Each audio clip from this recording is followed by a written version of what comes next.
My name is Carlos Piedad. I am a policy advisor at the Mayor's Office of Climate and Environmental Justice, where I've been working on a lot of our environmental justice initiatives and other community planning efforts. I will pass it to my colleague Haley, who is also joining. Hi, everyone. I'm Haley Elsas. I'm the climate science advisor at MOCEJ. I work with academic partnerships and climate science initiatives, including the research that resulted in NYC's first flooding vulnerability index, which we'll talk about later. Great, thank you. So just a quick overview of our office for anyone who isn't already aware. We are the Mayor's Office of Climate and Environmental Justice.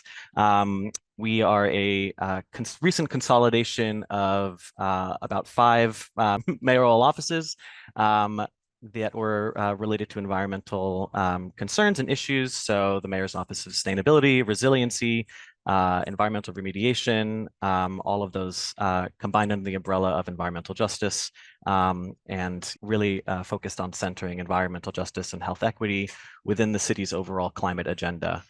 We work closely with City Hall and other city agencies in developing plans and policies in order to meet the city's sustainability goals and to protect New Yorkers from the impacts of climate change. Again, focusing on prioritizing equity and public health in everything that we do. You can follow us at NYC Climate on Twitter and Instagram to stay informed of other updates, events that we are holding, and to engage with us directly. So just to zoom out a bit and talk about the context for this new tool, in 2017, the city passed local laws 60 and 64, which is now known as our environmental justice legislation. And this required the development of three discrete deliverables, the first being an environmental justice report. This was meant to be a study of environmental burdens impacting low-income communities and communities of color, and to assess the disparities between these communities and the city at large. It also studies how city processes and programs, or how well these processes and programs meaningfully engage with New Yorkers that they are supposed to serve. And then along with that report is the actual mapping tool, which we're here to discuss. This is a public interactive tool that represents a lot of the data from the report. And these two items are going to be released next month. So this is a bit of a preview. The mapping tool is not currently live, so you will be seeing a draft version. However, it is pretty much final, and we're really excited to be able to share it. These two, what we call part of like the assessment phase of this initiative, will inform the development of an upcoming environmental justice plan. And this will consist of discrete citywide initiatives and agency-specific recommendations meant to address the environmental disparities assessed in the report and meant to actually embed environmental justice considerations into the decision-making of several of our city agencies. Carlos, we can't see the slides if, Have I been talking with no slides? Okay, yeah, it's impressive. thanks. Maybe I never hit share. Okay, There got we it. go. Okay, thank you. So the environmental justice report has two discrete goals. Really, this is a baseline assessment of environmental justice concerns, and we are looking at both environmental burdens, so the siting of infrastructure, for example, polluting infrastructure, as well as the distribution of environmental benefits like parks and open space, cooling centers, things like that. And that really relates to looking at the distributional equity within our city, so how these burdens and benefits are being distributed. And then also it consists of an evaluations of city programs and processes to determine how well they are taking direction from New Yorkers and how well they are engaging with environmental justice communities. And that is really related to procedural equity. And a quick background on the process behind this report. The topics assessed in this report were identified through a public scoping process with the assistance of the city's Environmental Justice Advisory Board, which is a third-party oversight body that consists of environmental justice advocates and other subject matter experts who are overseeing this work. And the actual development of the report consisted of a really well-rounded multi-method assessment. So it included research and literature reviews, quantitative and spatial analysis on various EJ indicators using a wide variety of city agency data. It also included extensive stakeholder conversations, roundtables, and focus groups, as well as a targeted survey initiative. quick background on what the mapping tool is. So we really see this as the medium through which New Yorkers and people like you, but also New Yorkers at large, are going to be interacting with this city information and this data most often. And so we really wanted this to be an accessible and extremely informative tool that consolidates over 100 different data layers under the umbrella of environmental justice, and it will ideally allow city agencies and community advocates to easily access a wide variety of data related to environmental justice concerns and to get a better understanding of how these different burdens overlap with each other in order to strengthen their efforts to address environmental concerns or advocate for better outcomes in their neighborhoods. Additionally, we are including some new maps that had not been previously made available. So this includes, of course, the Flood Vulnerability Index, but we have also processed a lot of data, for example, related to energy cost burden, the location of last mile facilities and peaker power plants, the concentration of chemically intensive small businesses. So it's an exciting tool. If you're familiar with maps, there will be some new ones on this, I promise. Go to the next slide. And again, yeah, a quick overview, but there are about 12 different topic areas in the mapping tool, and again, consists of about 115 different data layers across these different topic areas, and they are organized in these topics that you see here. We also can include contextual overlays, which provide boundaries like zip codes and congressional districts and city council districts to really help contextualize the information and make it a little bit more actionable. So you can, if you're looking at a concern that is highlighted within your community, you can then turn on, say, the city council district map in order to understand who you can actually be going to bring these issues to light. There are also baseline information available and mapped out on demographics of race and income and age, as well as health indicators that are related to the built environment. So things like asthma, emergency department visits, hypertension, things like that. So, and I will go into this in more detail, but for now, we want to spotlight this really exciting research on the Flood Vulnerability Index. So I'm going to pass it off to Haley. Thanks, Carlos. So this is one of the new pieces of data that will be premiered through the tool. So the Flood Vulnerability Index development was part of a bigger research agenda called the Vulnerability Impacts and Adaptation Analysis. We call it the VIA for short. It's a group of researchers led by the New School Urban Systems Lab, looking into 5 core research tasks related to present and future climate conditions and hazards. Other work completed through this research stream included information about the health impacts of climate change for New Yorkers, new information about extreme precipitation now into the future, as well as this flood vulnerability index. So this is filling a gap in understanding not just who is exposed to flooding in New York City, but who has more difficulty recovering from flooding when they experience it. So vulnerability in this tool was operationalized as one, exposure to the flooding hazard, susceptibility to harm from the flooding, and capacity to recover. So those are broken out into, one piece is the exposure layers, which are the coastal flooding exposure maps, including current and future tidal and storm surge maps. And then the second piece is the susceptibility to harm and capacity to recover, which the team researched heavily and developed a list of 12 indicators that showed which communities were most susceptible to harm and had more difficulty recovering from flooding when it did happen. So for exposure, we decided on using a parcel level residential units measure. So the percent of residential units in that parcel exposed under that specific flood scenario. So whether it's tidal in the 2020s or storm surge in the 2080s, future and current exposure to coastal flood hazards. They developed, again, this susceptibility to harm and capacity to recover index, FSHRI for short. That doesn't really roll off the tongue, but this is this socioeconomic index. That is the new piece here of of vulnerability to flooding. They looked at exposure and this FSHRI and aggregated them using a geometric approach and weighted both equally. So you won't see any areas that aren't exposed under that flood hazard scenario are given an FVI of 0. And then it goes between 1 and 5, 5 being the most vulnerable to that flooding hazard and 1 being the least, but still exposed. Here's a list of the 12 indicators that the team identified using a vast literature review, as well as engagement with an interagency advisory group, narrowed it down to these 12 factors that they found affected people's vulnerability to flooding, impacts, and capacity to recover. A couple indicate we had a much larger list. It got narrowed down. We removed things that either had data gaps or had too much overlap with these variables, so removing multi-collinearity and resulted in this list of 12 indicators here. Happy to talk more about that if it comes up later.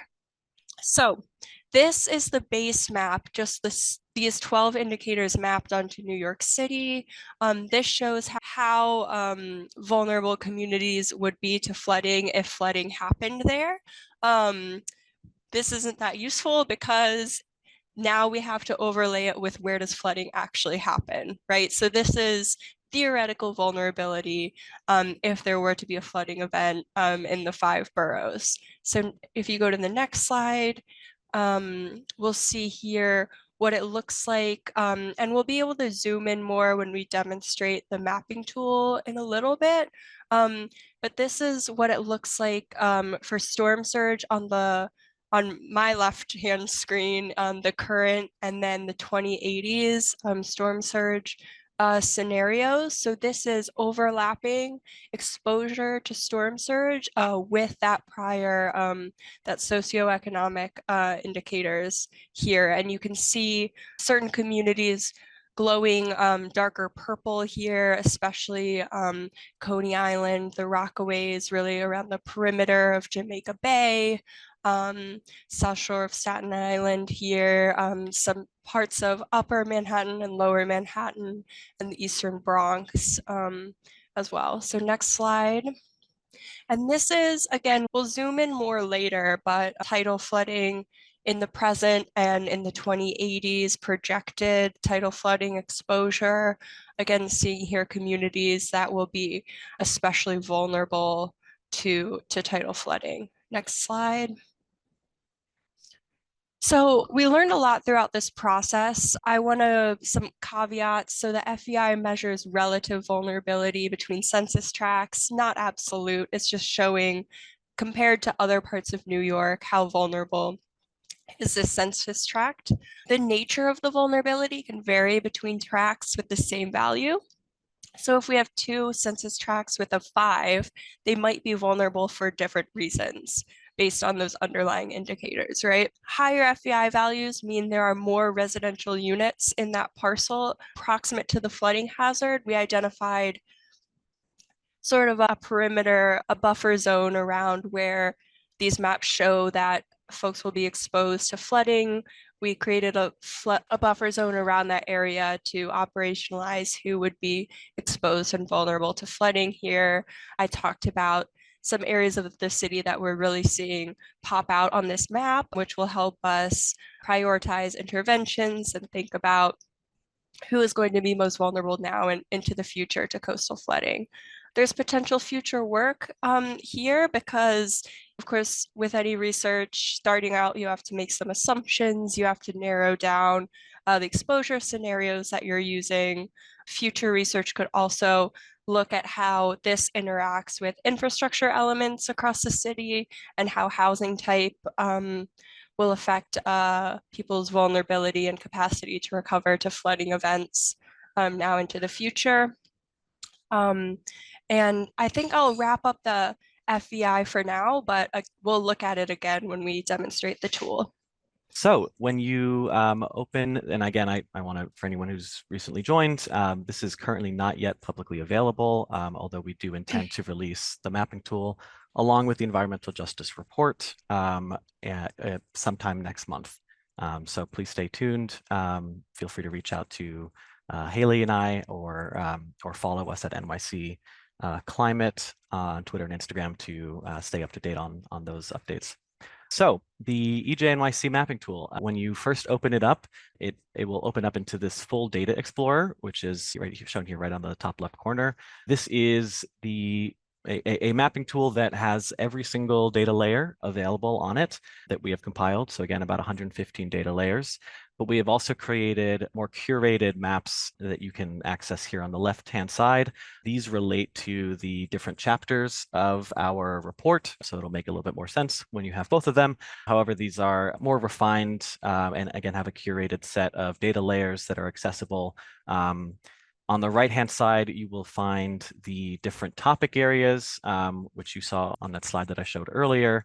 And within each topic area, which are all turned on at the moment, are the actual individual data layers. And so the checkbox is how you would turn one on and turn one off.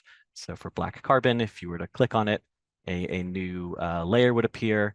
But then also I want to note that if you can also control the topic area as a whole. So turning off air quality, even if this one is on, will turn off the entire map. Because we expect people to be, there's a lot of data sets and it can become overwhelming really quickly. So that will allow you to turn layers on and off more easily. And then, as you can see, as we move to different curated maps, the list of topic areas change. And also an automatic layer does turn on. So with the food and nutrition, or with the access to resources map, the community garden layer for food and nutrition does turn on automatically, and that's the same across the board. One interesting note around community gardens, oftentimes these are located in historically disadvantaged communities, areas with lower access to food and open space. And so there's actually a really interesting correlation between the location of community gardens and the state's disadvantaged communities criteria, which is shown here in blue. Okay, I'm going to go back to the full data explorer. We also have a how-to guide, so if at any point it becomes unclear, you can click on this, and there is a really helpful overview. And we also intend on putting together a demonstration video at some point, and so that'll be available on our website and on social media, and it'll just talk you through how you can actually use this and what everything means. All right, I think I would love to get into some use cases. Oh, but first, actually, want to talk a little bit about the base topic areas that are included in every map. So I mentioned that earlier, but these are the contextual overlays, which provides you with district maps and zip codes, as well as the locations of schools, NYCHA developments, and as well as the areas that are zoned as industrial business zones or significant maritime industrial areas. This is just like really helpful information no matter which topic you're trying to explore. It just provides some useful context. We also worked closely with the health department on selecting which indicators are most related to various environmental burdens. So you can see those, and those are consistent across the maps as well. We have demographic information on race, income, and age. And then we also have the state and the federal disadvantaged communities maps available here, which we're referring to as environmental justice areas. And these are helpful for a variety of reasons, but these were really interesting assessments that actually produced discrete geographies that identified communities that had been historically disadvantaged or overburdened by environmental burdens. Okay, and with that, I would love to just, as I had mentioned before, we want this to be useful to a wide audience, whether you are just a concerned resident who wants to learn more about their neighborhood, whether you represent a Congress member or a council member, or you are on a city agency staff. There is a lot of information here that could be useful and informative to a lot of planning, decision-making, advocacy work. And so given that we just recently talked about the Flood Vulnerability Index, that can be found in the climate change topic area. This is the one topic area that has subfolders, and that's because we wanted to include both the baseline flood maps, that would be flooding layers, but also vulnerability layers. And so that includes the flood vulnerabilities, as well as the Department of Health's Heat Vulnerability Index, which is a very similar tool to the FVI in that it calculates and maps out vulnerability to extreme heat. But the FEI does the same, but for different scenarios of flooding. And so one scenario that Haley and I kind of came up with is there's been a lot of discussion recently, especially with a lot of grant opportunities becoming available both to city agencies and community-based organizations. But this concept of resilience hubs, which is retrofitting an existing neighborhood asset or city asset, say like a library, and making sure that it is both resilient to climate hazards that might occur in that neighborhood, but then also equipped with resources that can help community members before, during, and after a climate hazard event. And so these are areas that would include backup power generators. They would store medicine, but they have like programming and education to help better prepare residents even before a climate hazard actually occurs. So something really interesting that we had been talking about. And if you were working for a city agency or a community-based organization and you wanted to think about some potential sites for these resilience centers, the vulnerability layers would be really helpful for that. And so I would say that with coastal surge flooding, which is the flooding that occurred during Hurricane Sandy, you might want to turn that FEI layer on. And again, so you'll see in the darker magenta are the areas with a higher vulnerability to flooding. I can zoom in a bit here. Of course, we know that southern Brooklyn is very vulnerable. And then you might want to also overlay that with the heat vulnerability index. So just showing you how you can add and drop different layers, compare and contrast. And so using this, you can assess specific areas to determine if they're particularly vulnerable to both climate hazards. And so let's take a look.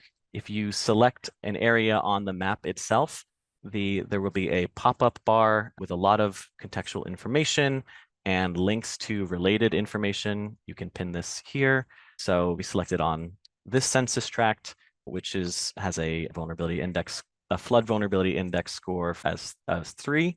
But then you can also click next here to access the other layers that are turned on in your sidebar area here.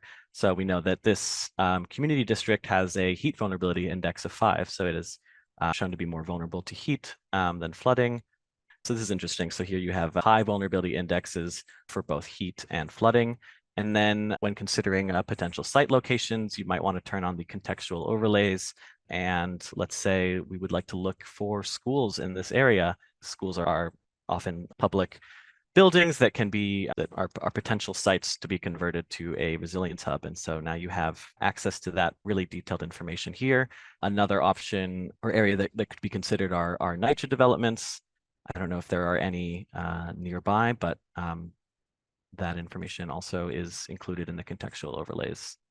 There, if you can see, sometimes it gets hard when you get all those layers going, but there are the developments. Yeah.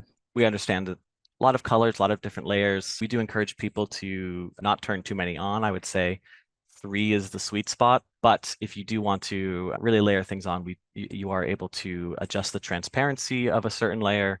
So it's not perfectly intuitive because decreasing transparency actually makes it darker, but that's how you would make a certain layer darker. And then hopefully these become just a little bit more visible. So you can do that with every layer. And then also using this options section is where you will be able to export the data directly. So all of this data is publicly available. This mapping tool also serves as a repository for all of this information. All right, I will turn things off. Did I miss anything, Haley? Is there anything else you would want to add for how like flood vulnerabilities, the FEI might be useful to? No? Okay. That was great, but I'm sure you all in the audience could think of other ways to use the FEI, but thank you for that. I think it's really important. We've been thinking more and more about how to look at compound risk here. So yeah, absolutely. And yeah, feel free to write in the chat if there's something that you would want us to look on directly. I'll be driving, but I'm happy to take requests. For now, I guess another scenario that we had kind of thought up is say a elected official, a council member is looking to push for the expansion of tree canopy in their district. So there is helpful information on parks and open space. So you might want to turn on the tree canopy coverage layer. And so this begins to show areas that have, it's broken up by percentiles, the lighter being having less coverage and the darker having the most coverage. And so selecting on a single census tract, you will see that there is only 5% coverage here, putting them in the 21st percentile, which is on the lower end. And Carlos, we got a question about seeing metadata like source. So maybe you could click on Great. Yeah, where great that's question. shown. So Yeah. yes, in the sidebar content, which only pops up when you select or click on the map directly. So we do have contextual information describing what it is that you're seeing. This layer shows % of each census tract that is covered in tree canopy. Other issues that are related to what you've selected. So in this case, air quality and climate change. And then the data source is also linked here. We do intend to keep this mapping tool up to date, but for the latest information, you can always search the data source directly. So in this case, it is the USGS Global Forest Coverage or tree cover data set, last updated in 2015. And so once that new data becomes available, we will update it. But again, always look at the source directly if you need the most up-to-date data. Oh, and we also link to other related web tools. And so the Parks Department, I think, has a New York City tree map that you can access. And then this is also related city initiatives or plans that are related to tree canopy coverage. And so, okay, yeah, going back to if you are trying to advocate for an increase of tree canopy in a certain area, obviously starting with tree canopy would be a good idea. But then also we know that trees provide a tremendous cooling benefit. And so you might want to take a look at the vulnerability layers again. So but this time checking out the heat vulnerability index in order to find areas that are both vulnerable to heat and have a lack of access to tree canopy coverage.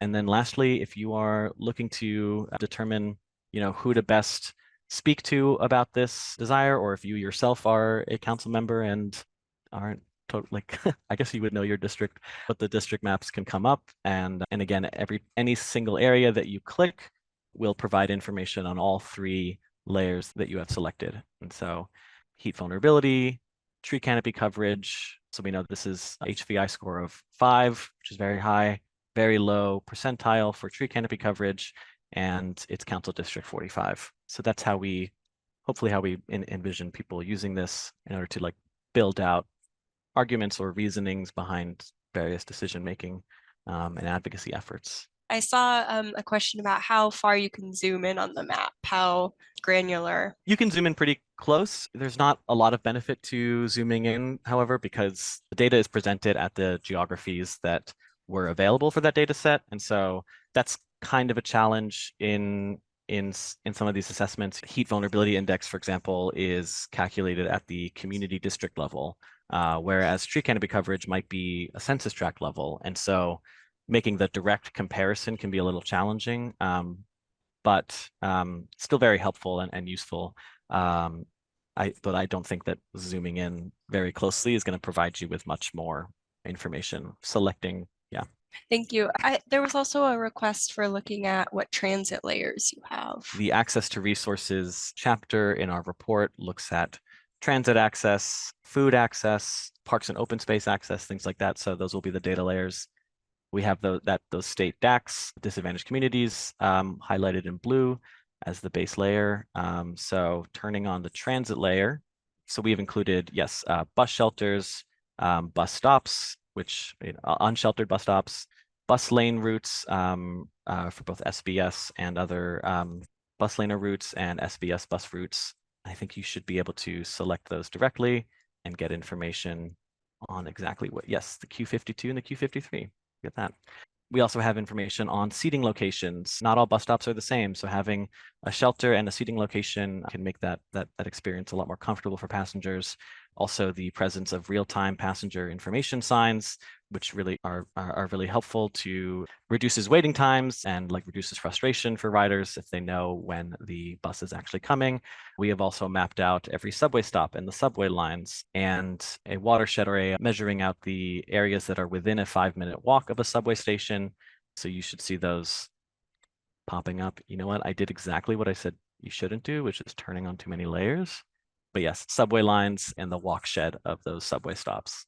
We also have bike lane routes and bike network coverage. So bike lanes and routes shows the actual routes themselves, whereas network coverage aggregates the actual how many of the streets have bike infrastructure built onto them. So you can kind of get a better sense of what are the more bike friendly areas of the city. Now, of course, this can also help advocating for expansion in transit and bike lane development in your neighborhood. The location of city bike docks is also available. Wow, there's a lot of those. I'll turn that one off. In that case, it would be helpful to zoom in because you're going to see way too many dots come up on your screen. And then we also have from Vision Zero data, the traffic deaths and serious injuries per square mile of roadway and mapped out at I believe, the neighborhood tabulation area level. And again, all of this information is available at it ranks comparatively a specific area to the rest of the city. So selecting Brownsville, they are in the 88th percentile for KSIs. Thanks so much, Carlos. There was I saw something about what formats you can export the data in. So I believe that the data are available. Yeah, I think it as a CSV. Maybe there are options. Okay, so JSON, there are some CSV, options. yeah, GeoJSON. I noticed a couple things related to the FEI and why it's coastal and whether there are plans to integrate inland flooding. And yes, we've been thinking about that. And there's ongoing research right now trying to see if the factors that make communities vulnerable to coastal flooding are the same factors that make communities vulnerable to stormwater or inland flooding. So that is something that we are really thinking about and hoping to do work on. But for now, we have a coastal vulnerability index, which is mainly storm surge and tidal flooding, and more to come. I mean, this is the first EJNYC tool. And yes, I saw some questions about data updates, which will, of course, have to happen as the various layers get updated. Yeah, we don't have a formal schedule for updates yet established, but that is something that we will be considering and working on and hoping to provide that level of transparency once the tool is actually released. But for now, it's as updated as we can get it. And I think we're thinking about biannual or quarterly updates, but that's not yet totally decided.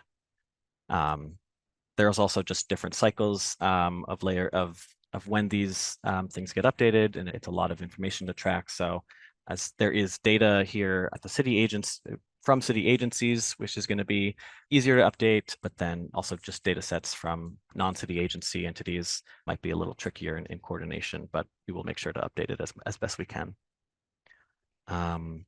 Polluted land, that's the last one from Seth. Yes, we do have a hazardous materials mapping tool, and so this will show you all New York State remediation sites and cleanup sites under the programming of the Mayor's Office of Environmental Remediation, and so these show up as individual sites. I like this question because there is a real lack of comprehensive data available on Superfund site or brownfield sites in general. So this is the data that we were able to, that we know that we can accurately speak to, but there is, I think, a lot of gaps. A lot of remediation is done privately, and there's no requirement to report that to the city. And I think it's possible that there are just a lot of other non-reported brownfield sites that we're not even aware of. But yes, we do include the Superfund sites that are on the priority Superfund sites. Feel free to contact us, and if you have any more specific questions. Is flood waste a tracked metric or layer? That we don't have anything related to, I think, like flood waste meaning like debris. I don't think that's Maybe a data food set. waste? Oh, food waste. Oh, Maybe. maybe, yeah. I'm not sure if that's geographically mapped. Like, would it be like the origin of where the food waste is, or collections of compost? I'm not sure, but I don't believe that's a current metric. I've seen a couple questions here related to like, is there a way to save searches? So yes, if you feel like you have you found a few layers that you like to compare, I think you are able to export and share that combination. Let me just test it out though. Yes, this icon here allows you to share that, or you can download the map directly by using the PDF download button. In a month, where would we access this map? Great question. You would access this on MOCEJ's website, which is climate.cityofnewyork.us. Also, I think that nyc.gov/sustainability will direct you there too. So I'm going to just put that in the chat. Sustainability. And then also following us at NYC Climate on Twitter and Instagram. We will definitely be promoting the release once that is ready to be released.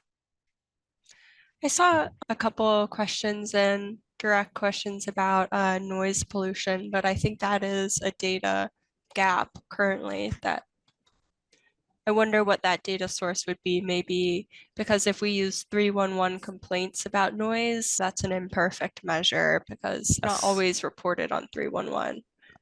Yeah, noise data is a lot more difficult to track. Again, I think the only noise data available, as you said, Haley, is 311 complaints, which tends to not be very accurate and can be very biased to certain neighborhoods.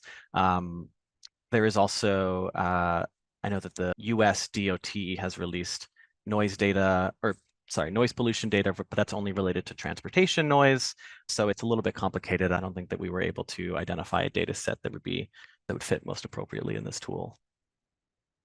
Okay. Oh, has your team's work informed the city's resiliency proposals? The Lower Manhattan Coastal Resiliency Project, what was developed? Yes and no. I would say that work stream is a lot older than the EJNYC initiative. However, this effort and really the consolidation of our offices under this realm of environmental justice. Again, we brought in the resiliency teams and the sustainability teams and the environmental remediation teams together, and that has really truly begun to inform our resiliency planning. I would give a shout out specifically to a new program called the Climate Strong Communities Program that has recently begun, and that has been truly a multi-team effort within our office. And this has been a community-centered planning initiative. We have selected specific neighborhoods. We have developed partnerships with community-based organizations and developed neighborhood support teams within these areas. And the idea is to really get a sense of the lived experiences to climate threats and climate vulnerabilities, but also mapping out specific neighborhood assets. And we have been kind of like developing this network and building out this information in order to inform the proposals that our office will develop in pursuit of federal and state funding opportunities. And so a big focus of that project has been resiliency projects, mostly smaller neighborhood scale projects, not the big 3-4 billion coastal resiliency projects, but definitely looking at multi-hazard mitigation opportunities and working with the communities to identify what's going to work best and having them be a part of the entire process from identifying a need to actually implementing a solution. So that's been really exciting. Oh, thank you. Someone mentioned that DEP investigates reports of excessive noise. That is true. It's definitely an issue that we wanted to include, but I think just the data limitations around noise made it not possible for this round, but it's possible that in the future we can incorporate that information. I know there was a question earlier on about how our office, MOCEJ, might use this tool ourselves. I mean, I think one thing off the bat was what Carlos was mentioning with climate strong communities. We're thinking about where we might want to launch projects is looking at things like the FVI, which is brand new to us, and the HVI, which we've been using for a little while now to think about what communities are most vulnerable to climate hazards and intersecting climate hazards in program design more broadly. I don't know, Carlos, if you have any thoughts on those lines. This is a tool that we want, again, as I've said many times, to be used by both community members and city agency staff.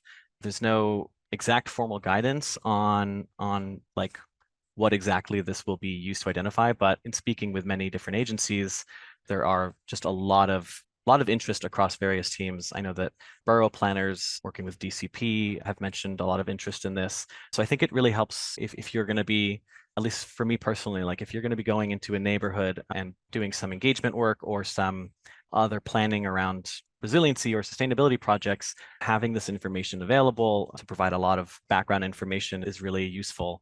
So say, for example, you are beginning to work on a project in Brownsville. Normally you would have to go onto DEP's website and get the flooding layers, and then maybe go onto the health portal to access health layers. And if you're really trying to center equity and public health considerations in your work, there's some barriers and there's things that can be missed in not having a complete tool with all that information is in one place. And so if I would say, like, we have one of our CSE neighborhoods is Brownsville.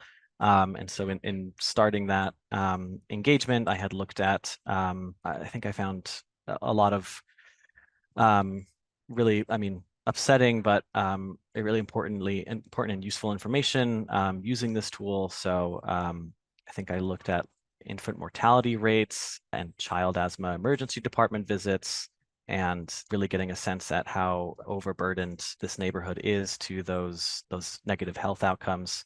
So community district 16, 95th percentile for children's visits to emergency department, and also 95th percentile in infant mortality. There's just so much information that can be useful and informative to everyday decision making and planning.